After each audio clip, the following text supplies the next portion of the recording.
All right, this is 11th honors, and just passed out the data sheet, which we're doing for Pride and Prejudice, due a week from today. It looks like this. It's online. I went over it. I thought I taped, recorded it.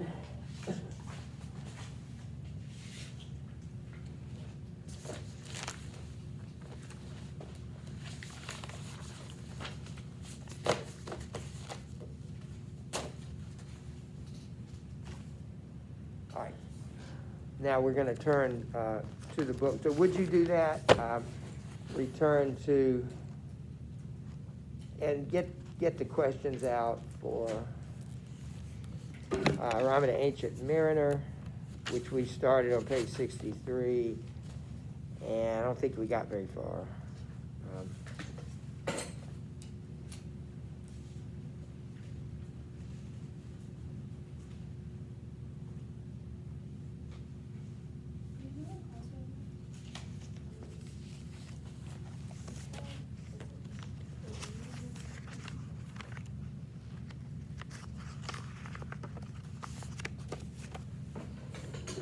All right, so I don't remember where we are. I know we answered the first question. How does the term argument reveal an archaic style? That means old-fashioned style. We have an answer? That's like 6. Okay, so how does it reveal an archaic style? It's like Roman. So he's trying to make it seem like an older story than it is, all right? The setting, okay, there are two main characters. Isabella, who are the two main characters? The wedding guest And the who? the marriage. Right, and there are other people there, but they don't interact with each other. How does the wedding guest respond to the mariner's tale? And when have you been so absorbed in something that you were unable to focus elsewhere? So how does the wedding guest respond to the tale? Delaney.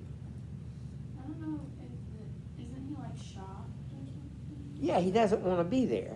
He wants to go to the party. He doesn't want to send this old man telling this crazy story. Why doesn't he leave? He can't leave.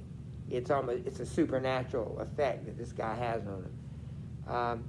Explain the contrast and mood between the wedding and the mariner's tale. Between the story he's telling and the wedding, what's the chief contrast?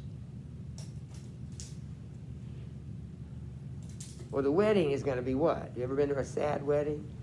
All right, so it's a happy, joyous party atmosphere. What's the story about? I mean, what's the attitude of the speaker? You don't really know what it's about yet.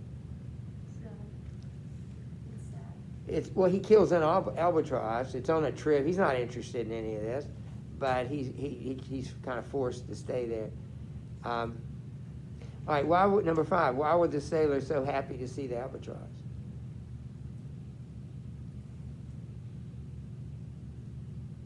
Isn't it good luck? It's good luck, yeah. And then 6, what significant event? We just answered that. He shot it.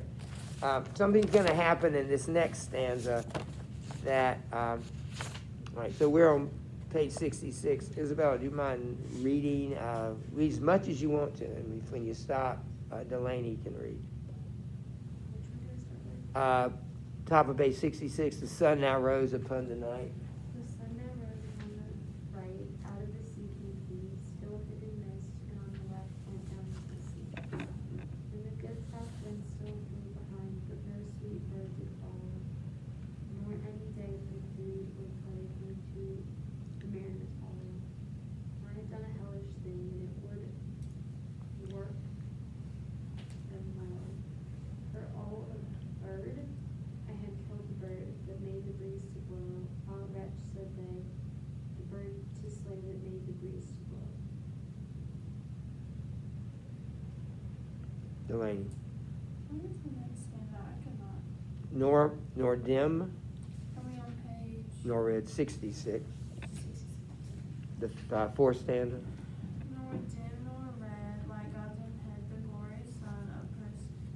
Then all are a mere. I killed the bird that brought the frog and mist. 'Twas bright and such birds to slay, that bring the fog and mist. The fair breeze blew, the white foam flew, the fear of fog free. We were the first that ever burst into the silent sea. Down dropped the breeze, the sails dropped down. 'Twas sad as sad could be, and we did speak only to break the silence of the sea. You notice what it says in that fourth stanza. He said, they averred, I had killed the bird that brought the fog and mist. 'Twas right, they said, such birds to slay that bring the fog and mist. So they are agreeing with him. So they are equally guilty for what happened, for killing the bird. And then you read the next one. Where did you stop? All in heart. All right, I need to start there. All right, notice what happens. The breeze it now brings fog and mist, and then there's a breeze blowing, and down dropped the breeze, and it turns hot. All in a hot and copper sky, the bloody sun at noon, right up above the mast did stand, no bigger than the moon. Day after day, we stuck, nor breath nor motion, and as idle as a painted ship upon a painted ocean. So if you're a sailing ship, what's the problem when the wind doesn't blow? You don't go anywhere. You're literally stuck. What's going to happen out there eventually if the wind can't start soon enough? Drift off. Yeah, and you're also going to perhaps starve to death. It depends on how many stores of goods that you have to get you through. Top of page 67. Water, water everywhere, and all the boards did shrink. Water, water everywhere, nor any drop to drink. Have you ever seen that line before?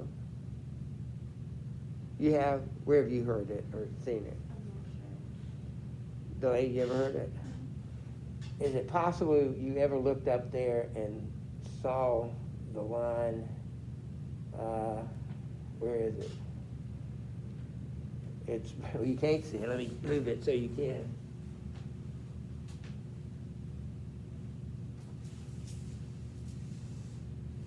You see this? Water, water everywhere, nor any drop to drink. Why is that ironic? There's water everywhere, so it's not drinkable. It's undrinkable water, so that's ironic, isn't it, that you die of thirst on an ocean? Of course, you know why. The very deep did not, O Christ, that ever this should be. Yea, slimy things did crawl with legs upon the slimy sea.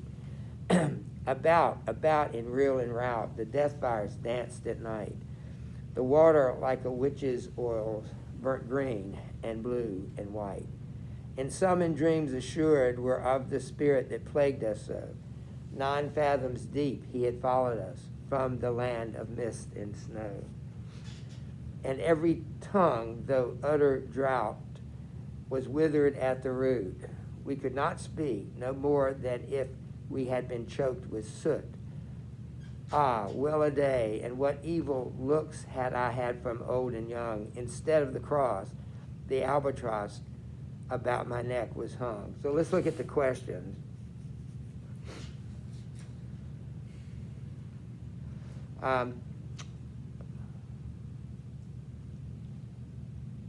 We don't have line numbers. That's a shame. So what happens in the part 1 is where we need to start. So what would be examples of alliteration, assonance, internal rhyme in lines 91 and 94? We need to get back to that because we don't have line numbers. I'll have to find that. Look at number 8. What were the immediate natural consequences of the mariner's action? Do you have page numbers or line numbers? You don't, good, because mine does. Mine asks for that, but it's just not.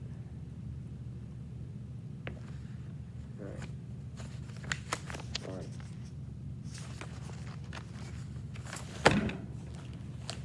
All right, so let's look at what happens. It says, death fires danced at night. Do you know what that is? Apparently, it's called St. Elmo's fire. Ever heard of that? It's a weather phenomenon, that at the tops of the mast of the ships, this kind of static electricity occurs. So you could look up at, under certain weather conditions and see this almost like lightning or like fire on the top of the ship. Where is the albatross?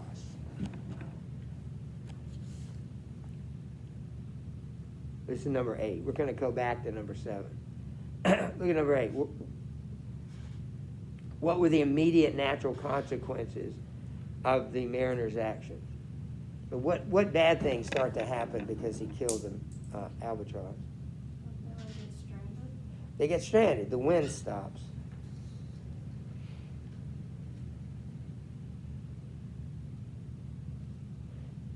And he used to wear a cross around his neck, as many people do. I like that. But what hangs around his neck now? The albatross. So, you just need to know that an albatross,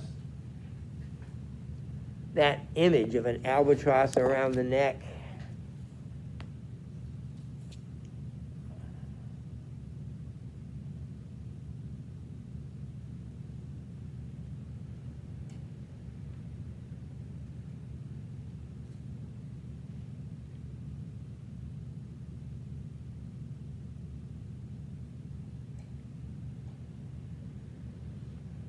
sorry, I'm looking this up.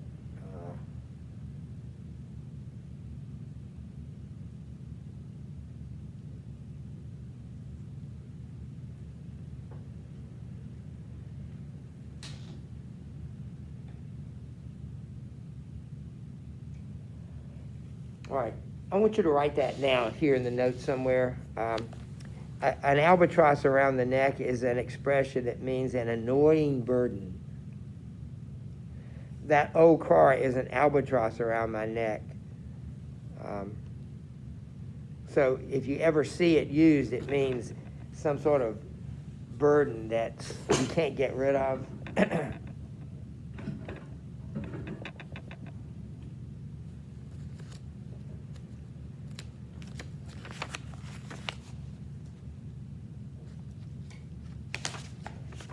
What pages do you have on your questions?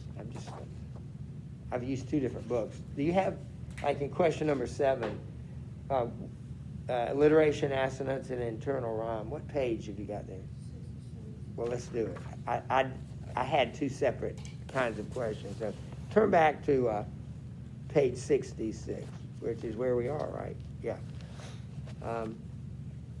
3rd stanza. And on a hellish thing, do you see any alliteration there? And I want you to write it or circle it or underline it. Where's some alliteration?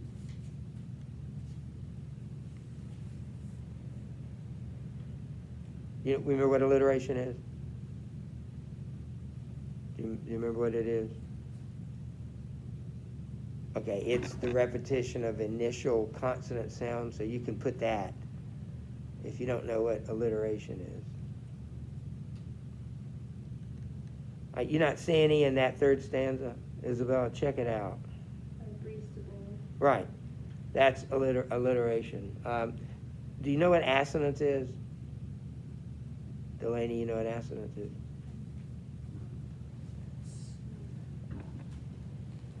All right, assonance is a repetition of vowel sounds.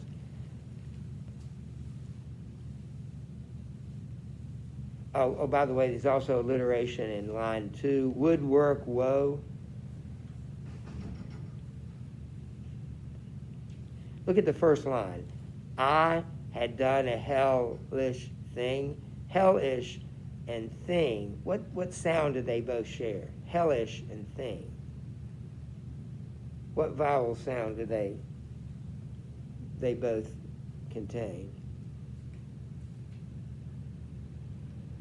Well, underline it. I'll show it. The is sound, the I at the end, hellish, thing, ing, that's similar. Look at the next to last line. Wretch, they, and slay. those are examples of assonance, because they have the E, it's an E, but it's an A sound. They, etch, they, and slay. So particularly retch and slay works. All right, so that would be assonance and internal rhyme. All right, look at the third line. Again, circle this. Averred and bird are rhyming. That's internal rhyme. What do you think internal rhyme is? It's not at the end. It's not at the end. It's in the middle of the line, or it's in the same line. Doesn't have to be in the middle. All right, so those are examples. All right, so Isabella, would you mind reading part 3 and as much of part 3 as you can? There passed a weary time, each throat was parched, and blazed each eye. A weary time, how blazed each blue eye. When looking westward, I beheld something in the sky. At first it seemed a little speck, and then it seemed a mist. It moved and shrunk. At last a certain shape I wist. A speck, a mist, a shape I wist, and so it neared and neared, and as if it dodged a water sprite, it plunged and tapped and veered, with throats unslaked, with black lip baked. We could nor laugh nor wail. Through utter drought, all dumbly stood. I bit my arm, I sucked in blood, and cried, a sail, a sail. All right, thanks. Delaney? Ralph Throat slaked with black lips baked. Okay, they heard me call. How do you say that? Gramercy means thank you. Gramercy, they for joy did grin. And all at once their breath drew in as they were drinking off. See, see, I cried, she taxed no more. Hither to work us will. Without a breeze, without a tide, she steadies with upright kneel. The western way was all of fame, the day was well high done. Almost upon the western wave rested the broad bright sun. When the strange shape drove suddenly betwixt us and the sun, and straight the sun was flanked with bars. Heaven's mother sent us grace, as if through the dungeon grate we peered with broad and burning face. Do you mind reading just one more, and then I'll read? Alas, thou eye, and my heart beat loud. How fast she nears and nears are those her sails that glance in the sun like restless gossameres. All right, so he sees another ship out of the blue. Their guys, all of them, are dying of thirst because there's water everywhere, but not a drop to drink. So he sees a ship coming, and he seems excited, doesn't he? His initial response is excitement. That's question number 11. Let me read to the end of this one, bottom of the page. And those her ribs through which the sun did peer as through a grate, and is that woman all her crew, and is that a death, and are there two? Is death that woman's mate? Her lips were red, her looks were free, her locks were yellow as gold, her skin was as white as leprosy. The nightmare, life and death, was she, who thicks man's blood with cold. The naked hulk alongside came, and the twain were casting dice. The game is done, I've won, quoth she, and whistles thrice. The sun's rim dips, the stars rush out. At one stride comes the dark. With far-heard whisper o'er the sea, off shot the spectre bark. We listen and look sideways up. Fear at my heart as at a cup. My lifeblood seemed to sip. The stars were dim and thick the night. The steersman face by his lamp gleamed white. From the sails the dew did drip, till clomb above the eastern bar the horned moon with one bright star within the nether tip. One after one by the star-dogged moon, too quick for groan or sigh, each turned his face with ghastly pain and cursed me with his eye. 4 times 50 living men, and I heard nor sign nor groan. With heavy thump, a lifeless thump, they dropped down one by one. The souls did their bodies fly, from their bodies fly, and fled to bliss or woe. And every soul that passed me by, like the whiz of my crossbow. So, look at question number, we'll come back to 6. What does, 13, what does the mariner see aboard the other ship? On page 69. There are 2 people on the ship, or 2 figures on the ship. Who are they? Look at the top of the page. It says one's a woman and one is death. Doesn't say what death looks like, but there are 2 people there. And what happens to the sky?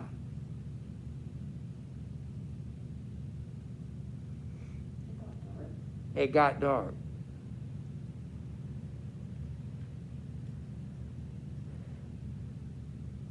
And the ship itself is like a skeleton. You can see right through it. So it's not even a real ship. It's a spirit of a ship.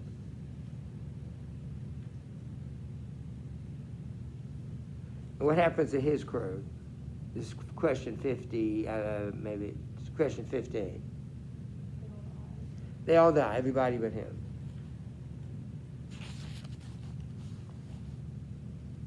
All right, we'll just read one more. Would you read some of this next one, Isabella? I fear the ancient mariner, I fear thy skinny board, and thou art long and wicked bound as is the ribbed sea sand. I fear thee in thy glittering eye, and thy skinny hand so round, fear not thy lying guest, his body drop not down. Alone, alone, all alone, alone on a wide, wide sea, and never a saint took pity on my soul agony. These many men so beautiful, and they all dead did lie, and 1,000 slimy things lived on, and so did I. Right, Delaney. She lives off of, this one. Yeah, I looked upon the writing. See, is that where you? Okay. We're on page 70. I looked upon the writing. See, about halfway down. I looked upon the rotting sea and drew my eyes away. I looked upon the rotting deck and there dead men lay. I looked to heaven and tried to pray, but wherever a prayer had gust, a wicked whisper came and made my heart as dry as dust. I closed my lids and kept them closed, and the balls like pulses beat. For the sky and the sea and the sea and the sky lay like a love on my weary eye, and the dead were at my feet. The cold sweat melted from their limb, nor rot nor reek did they. They looked which they looked on me, he had never passed away. An orphan's curse would drag to hell, a spirit from on high, but oh, more horrible than that. All right, is the curse in a dead man's eye? 7 days, 7 nights. I saw that curse, and yet I could not die. The moving moon went up the sky, and nowhere did abide. Softly she was going up, and a star or 2 beside. Her beams bemocked the sultry main, like April hoarfrost spread. But where the ship's huge shadow lay, the charmed water burnt away, a still and awful red. Beyond the shadow of the ship, I watched the water snakes. They moved in tracks of shining white, and when they reared, the elfish light fell off in hoary flakes.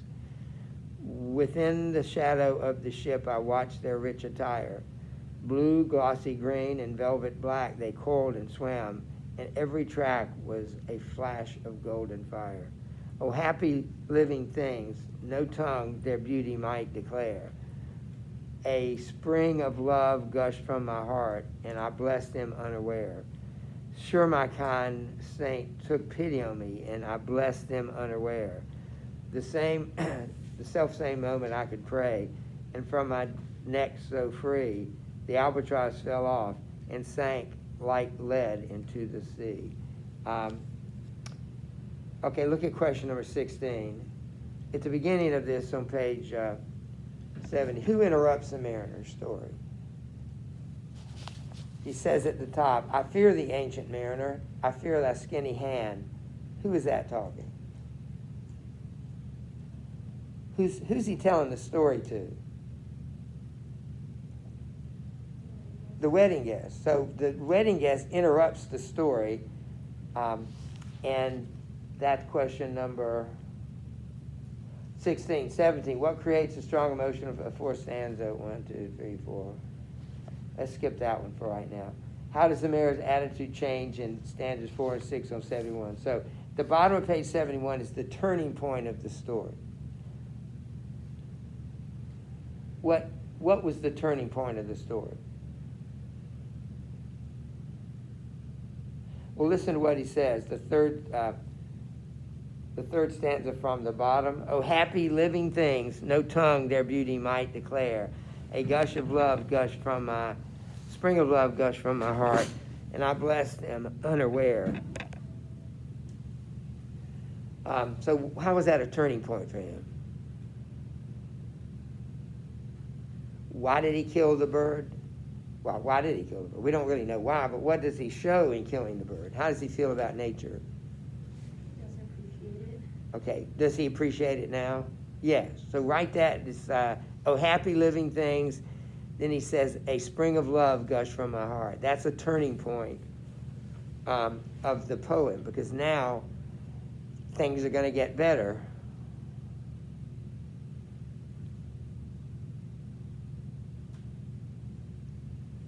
But we need to go back. We'll stop here, but we need to go back.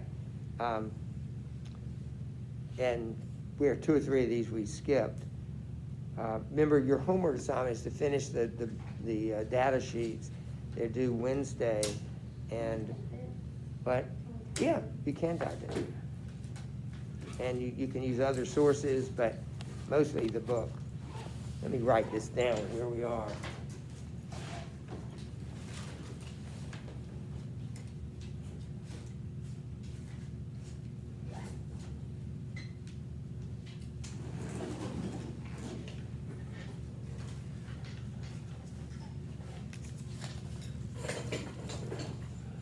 We got just a minute before we go. Let's see.